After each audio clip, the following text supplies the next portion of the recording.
যে আমিনা যাইতেছে, যাও যাও তুমি সামনে যাও। আমার আম্মু আর আমিনা যাইতেছে, আমি কিছু। কই যাইতেছো আমিনা? ফুপু বাসায়? ফুপুর বাসায় তুমি যাও? ও এই আমিনা ফুপুর বাসায় যাইতেছে। আরে তোমার বাবুরে কোলে নিবা বোনের? হ্যাঁ বেবি, তোমার বোনের বোনের ইয়ে করবা? হ্যাঁ চলো যাই, আমরা গিফট কিনবো, গিফট কেনার জন্য জুয়েলার্সের দোকানে যাবো।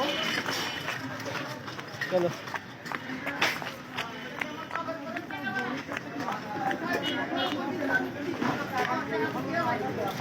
এটা এটা এটা এটা এটা